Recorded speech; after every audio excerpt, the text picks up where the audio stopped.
liberally tolerated perhaps the history books would lead us to imagine. But he was here, Constantine was here with his father, who was emperor at the time, Constantius, and he died here, and then Constantine, who was proclaimed emperor, here in York, but he had to go back to fight for his seat, had to go back and fight for it, and he had to fight a battle to secure his emperorship at Milvian Bridge. And he had a vision during the night. He had a vision that God would be on his side, Christian God would be on his side. So he scratched crosses. He had his men scratch crosses on their shields for the Battle of Milvian Bridge.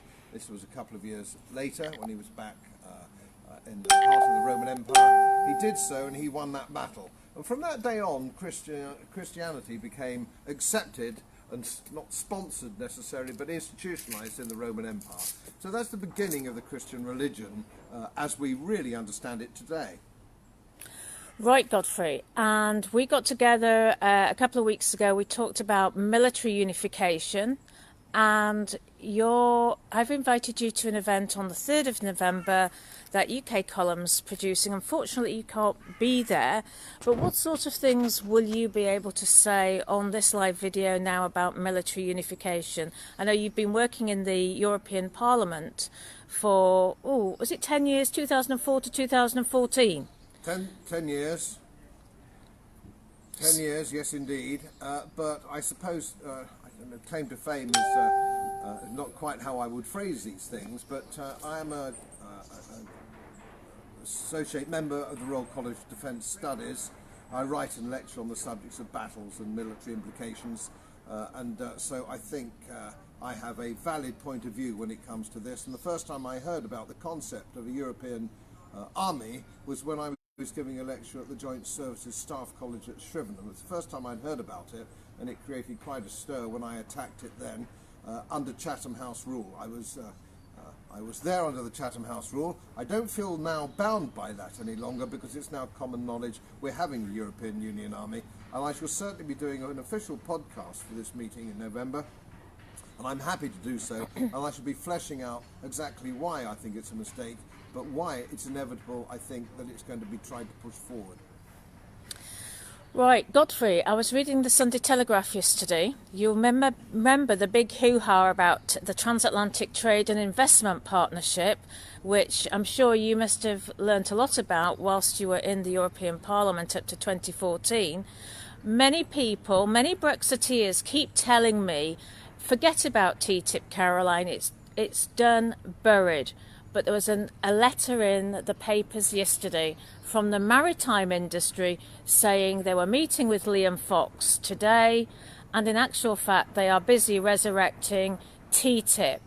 Firstly, Godfrey, people think that TTIP relates to just certain industries. What does it relate to exactly?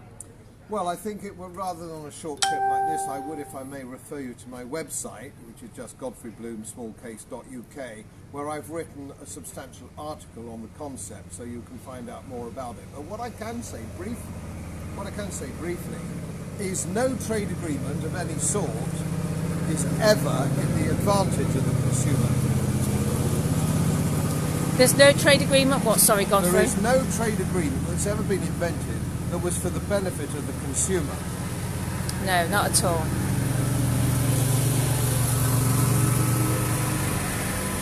So, people say that the Canadian trade deal is going to be fantastic. That also is not for the benefit of the people, is it?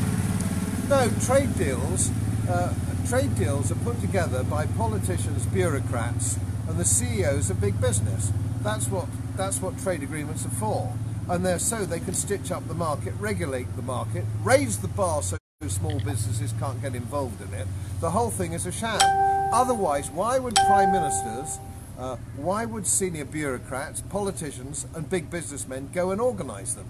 People trade with people. Countries don't trade with people. People don't understand this. Countries don't trade with other countries. People trade with other people. It's about people. If I want to buy a Fiat 500, I buy a Fiat 500. It shouldn't involve any bureaucrat or any politician sitting at the table trying to trade off one tariff against another. What you always do know, whatever trade agreement they come back with, any country, any politician, any bureaucrat, it's never ever in the interest of the consumer.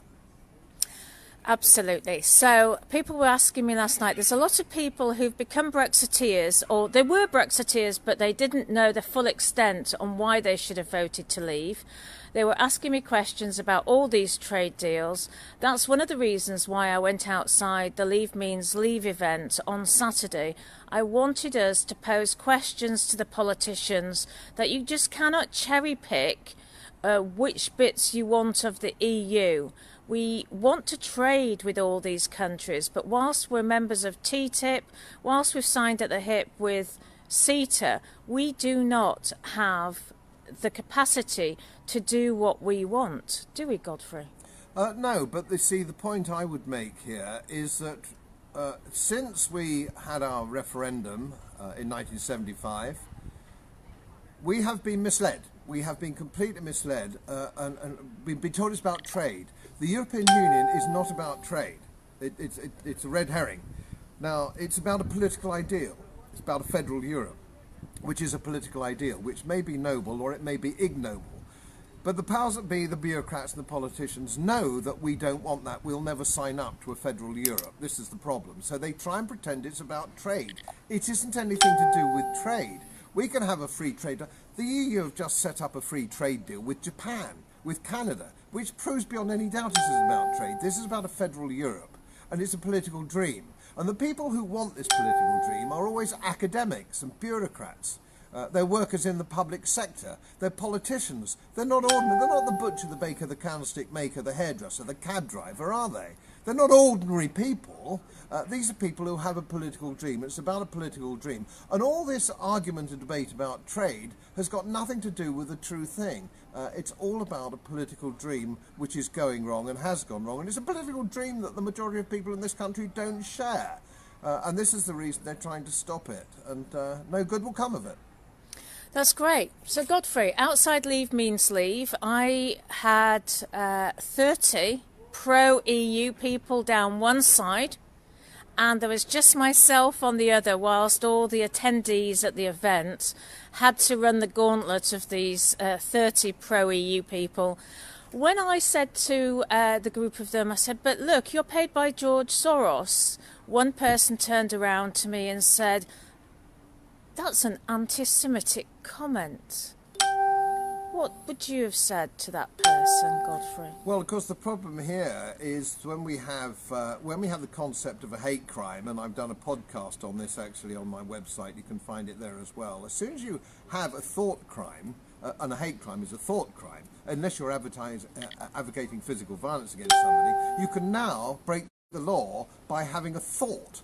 And expressing a thought or an opinion. And of course, the first thing that somebody does is accuse you of an anti-Semitic remark or a racist remark or whatever kind of remark it is, so that you can then fit into their ability to then lodge a complaint and get a police investigation.